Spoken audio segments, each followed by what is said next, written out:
It is time for a book tag. So, welcome to Jackie's Literary Corner. I am Jackie, and I'm going to do the Hocus Pocus book tag. Alright, so, which actually, I just realized I could have, for the thumbnail, if it did work, I could have showed you guys my copy of Hocus Pocus on this video as the thumbnail, but I didn't think about that. But I don't even know if the thumbnail will work, so. Okay, so the first question is, what book would you consider to be a sweet tooth? Meaning a book you can't get enough of. And I went ahead, since I've read it 3 times now, I went ahead and said Jane Eyre by Charlotte Bronte. Yep, I have to think about which one of the sisters wrote this book. And the same with Wuthering Heights. This is a story of a girl named our title character, Jane. She is an orphan at a very young age. She's forced to live with her aunt and uncle, but then her uncle was the only person who showed her love and affection, dies, and her aunt and cousins don't really like her, and they basically bully her. And then one day she's sent to a school, one of those, away to a boarding school, and only makes like one friend there, Helen. But then Helen dies of, I think, tuberculosis because the headmaster doesn't take a good job at the school. The headmaster's kind of a jerk. And eventually, when she's 18, she becomes a governess for the ward of this rich guy named Mr. Rochester. And her and Rochester may or may not fall in love. So this is a coming-of-age story. It's, about this very strong, independent woman who sticks to what she believes in. And despite all the hardship she goes through, she finds love, although the guy, the love interest is a bit questionable in my opinion.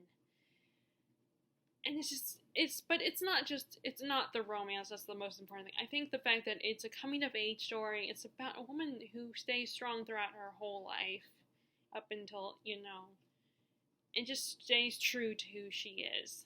It's like, I know not everybody, loves this partly because of Rochester, but I love it because of Jane's story. Okay, so the next question is, I wish I could do special effects, but I don't know how to do special effects, is name a series or single book that has magic, vampire, and werewolves. And I did not want to pick a stereotypical answer, so I picked one that's not so typical, and that is The Hazelwood by Melissa Albert. The second book came out I think a year or 2 ago, the second book, and I just read it earlier this year.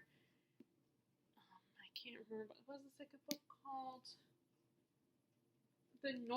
The Night Country is the second book. This is the first book in the series, and it's about this girl named Alice, and her mom are constantly traveling, and she believes that they are running away from her mom's mom, her grandmother, who is famous for a series of fairy tales, of really eccentric fairy tales. And her mom always tells her to stay away from the Hazelwood, where her grandmother lives, and stay away from the fairy tale book that her grandmother wrote. But then one day, her mom is kidnapped, and the only evidence she has is a piece of writing from the fairy tale book. And so she comes into contact with someone that is an expert on her grandmother's fairy tale stories, and she starts to realize that her grandmother's fairy tales might not be so fictional after all, as they start seeping through into the real world. And she must go on this mission to dodge these fairy tale creatures and save her mom. And I say that as vampires, werewolves, although I don't know about werewolves, but the creatures are very similar to a lot of fairy tale characters from like the Grimm's Brothers stories and a lot of the common supernatural fantasy creatures, vampires and werewolves and witches and stuff. At least I don't know about the werewolves. I don't remember if there was any creatures that were like werewolves, but there were creatures that I feel like were very vampire-esque.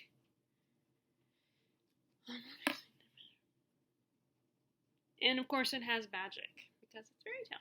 And my nose, it seems like my nose always itches in these videos. So I thought, like I said, that's why I feel like it kind of fits, but it's a little different. It's an unconventional answer. Okay, so the next question is, name a series or single book that has two sisters and they are magical, and actually it is now, as of the last couple of years, has become a series. The author's finally written other books in it, and that is Practical Magic by Alice Hoffman. I don't have the book with me. I do have the DVD, so I guess I could show you guys that, because I do have the DVD out to watch in the next week or two, possibly just on Halloween. But it is essentially a story about two sisters raised by their aunts because their parents died due to a curse on their family that if any man dare to love the women in their family, they will die an untimely death. And it's all about them being witches and trying to, and one of them is in love with a guy who's he's trouble, and then he eventually gets killed. They accidentally kill him, and they try to bring him back, but he's becomes a bit of a zombie, and it's all about them dealing with that. And also one of the sisters falls in love with the cop that is trying to figure out what happened to the zombie guy, and it's them just dealing with all that and about their bond and trying to break the curse on their family. And then the other books in the series, she wrote, I can't remember what it's called. I did read some of it, but I ended up DNFing it. I did read, I can't remember, the one that came out a few years ago about the aunts. They're raised by their aunts, and then, so Alice Hoffman wrote another book about the aunts and their lives and what happened to them. And then she just came out with another book, which I don't know who that is about. But I tried to reread the book for a second time, do a reread of the book, of Practical Magic, and I was kind of like disappointed because I knew it was different because usually that's the case anyway from the movie, but I couldn't get into it like I do the movie. I love watching the movie. It's one of my favorites. And the book, it was the book was kind of interesting, and the characters were interesting, but it's just, I'm so used to the movie that the book was just, again, disappointing. So, but I still think it's a good story, though. Okay, so that was question number 3, so we're on number 4. What is your favorite fictional character to dress up for Halloween? And because I'm very self-conscious and don't want to go through the trouble of putting on my costume, I didn't do that. But I went ahead and said, actually, I could, the other tag I'm filming, I'm using the same series that this character is from, so I may as well show you that book. Daenerys Targaryen from Game of Thrones. I just started dressing up like her for conventions, and I think if we do the whole, passing out candy for trick-or-treaters, of course with this whole pandemic and everything, who knows if we're going to get any trick-or-treaters, but I am going to dress up like Daenerys, and I do have some props to go with the costume. Although my mom pointed out to me that the kids might not get it. They'll know what a dragon is, but they won't get who Daenerys Targaryen is, but the adults might potentially get it. It was fun. It was kind of fun, although, I was looking at the pictures, and I was getting self-conscious because I'm a little chubby, so I was a little self-conscious, and about how, I'm a little more cutesy and chubbier than what is her name? Amelia Clark. Now, like I said, this is not me complaining about my looks or being insecure, you know. It's just the only time I get all worried about this is when I actually listen to my voice or look at pictures, which I don't do a lot. And then, but this is not, I don't need anyone to reassure me or anything in the comments or anything. I'm just saying, like, I'm just talking. But it was still, it was still kind of fun to dress up in that character. Also, I kind of like dressing up Charlie Chaplin when I did that. And Amelia Earhart was fun too. But those are not characters; those are real people in history. So, but that was fun. Those costumes were fun. I was Charlie Chaplin because of my hair was. I had a pixie cut, so it was easy to dress up like a male person because my hair was short. And then, and the same thing with, and of course, Amelia Earhart is from the 20s and 30s, so I could just I was able to curl my hair and stuff for that one as well. But like I said, those are not characters, those are real people in history, so that does not count. So like I said, Daenerys Targaryen, that was a fun costume. And like I said, for Halloween this year, if we do the whole trick or passing out candy, I'm gonna dress up like her. Okay, so next is, have you watched Hocus Pocus? What are your thoughts? Of course, I watch it every year, whether I watch it on TV or watch my copy of the DVD. I love that movie. It is campy and fun, and I know that it's very 90s, but it's still hilarious. It's so many quotable lines, like of course, I smell children, or one of my favorites is when they get on the bus, and the guy thinks, you know, the bus driver is flirting with Sarah, and they're getting off, and he's like, you know, don't I get your phone number? Hey, Cookie, don't I get your phone number? And she's like, oh, thou would hatest me in the mornings. Like, no, thou wouldn't. And then when he's like, oh, believe me, thou wouldst. Party pooper. I love that, especially when they talk in the old English kind of. You know, I love it when they do that in movies where characters from that time are in the modern, or they're kind of like mocking it a little bit, like in the movie Three Men, Robin Hood and Men in Tights, where they kind of mock the old English language in that one too. Another favorite line is, oh, what a glorious morning, makes me sick. And I'm trying to think of my other favorite lines. There's so many,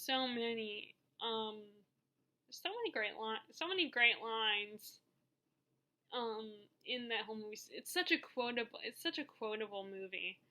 And yeah, it's very 90s. There are probably some problematic elements in it, but it's still such a fun movie. I mean, there's a reason why it plays a gazillion times on Freeform, because people watch it every year when it comes on. I will still watch it, even if I have the DVD, which I try not to, because I feel guilty that I'm watching something that I have in my own collection of movies, so I could watch it from my own collection, but I still. Now, I've not read the book, because I know there's a sequel book that just came out where it has the original story written in book format, and then it has a sequel. Because I am very wary of books that are written after a TV show or a movie. Because, like, I read the Charmed books, and yes, they were fun, but it felt very much like basically just taking the script and adding some stuff, like descriptive language, descriptions and all of that, and just, it felt like basically taking the script and turning it into a novel, which is what it does, which is what novels written after, you know, after the movie or the TV show, in the case of the Charmed books. Now, I think with now there are a few exceptions. Like, I am gonna attempt. I got, when I went to Black Castle bookshop, the used bookstore we have in the other part of town, I did, the guy gave me a Doctor Who, because I was wearing my Doctor Who dress at the time, and, my TARDIS dress was more specific. I was wearing, the Doctor's also another fun character I like to dress up as. I was wearing that, so the guy Saul, I was obviously a Whovian, and he gave me a book, a Doctor Who book that was like a story, a script that was never turned into an episode. They turned it into a novel instead. So he gave me that. But, and then there's, apparently, I just read an article that they're working, but anyway, back to Hocus Pocus. So I just read an article that they're going to make a sequel movie to it, which I'm wondering if it's going to be based on that sequel that was a book, or they're going to do their own thing. But my only thing is, I kind of roll my, like, I get why they did it, but I kind of roll my eyes at the whole, oh, Max and Allison, they're still together, they got married and had kids, they had a child. It's like, realistically speaking, there's no guarantee that they're going to still be together as adults. I think it would be a little more interesting if they weren't together, but they were reunited, like he comes back to town. But then again, maybe, although, maybe it could happen because they live in but where they live is kind of a small town, so who knows, maybe they would have stayed together, but I mean, when the two of them would go away to college, unless they went away to college together, which maybe they would, I don't know, but, I mean, there's no guarantee they would still be together, but I guess for the sake of the sequel and stuff, yeah, and it's teen / kids story, so it's like, they can get away with it. But anyway, I love Hocus Pocus. Like everybody else. I talk about it all the time with Terry from Florida, and Larissa, and Therese, my 3 best friends. And I have this fantasy of like, I mean, unfortunately we can't do it because I think the sun's trying to come out.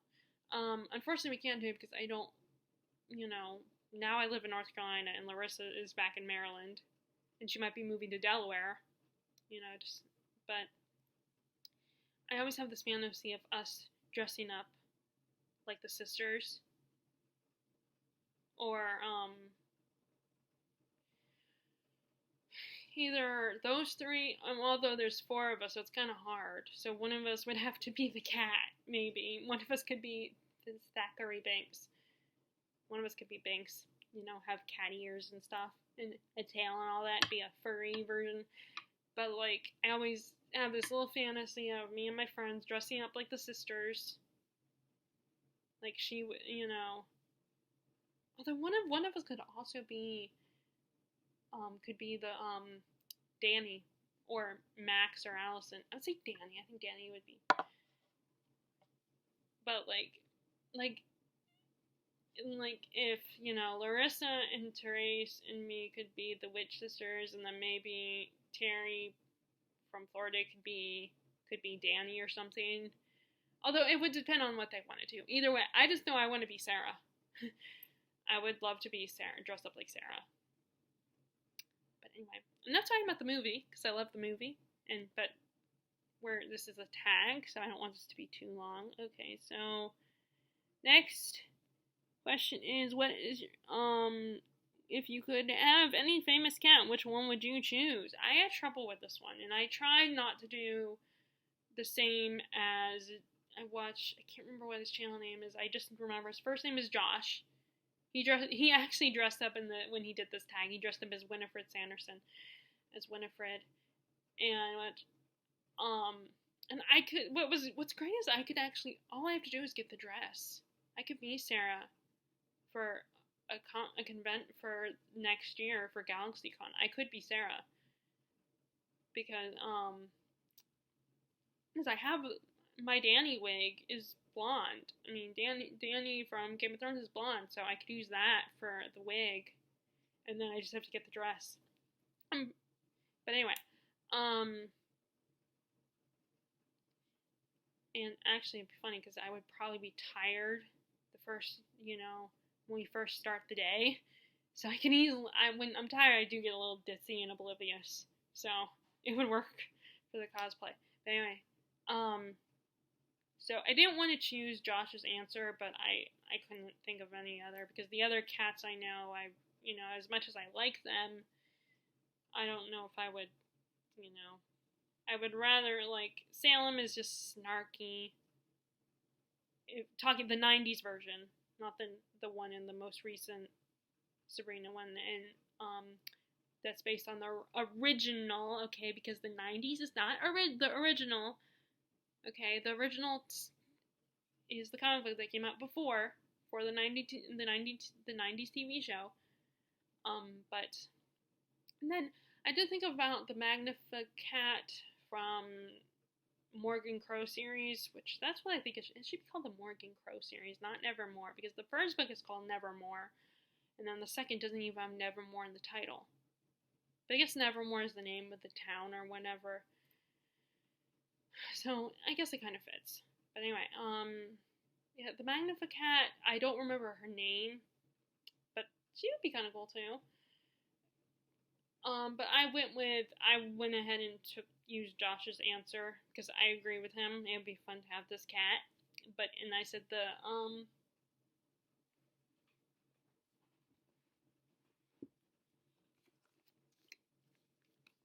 Cheshire Cat from Alice in Wonderland. I love Chess. That's what they call him in the Tim Burton version. They call him Chess. The cat is magical. It has all these cool tricks. It can disappear whenever it can constantly disappear. So it has magic. And he can easily mess with people. I can mess with people with him, with Chess. Although he would also probably irritate me eventually too, because I could see Chess constantly disappearing and reappearing just to annoy me. Because Chess has a mind of his own. He does whatever he wants. But if he could be my pet, that'd be so fun. But Okay, so question number 7. Who is your favorite fictional warlock of all time? And I said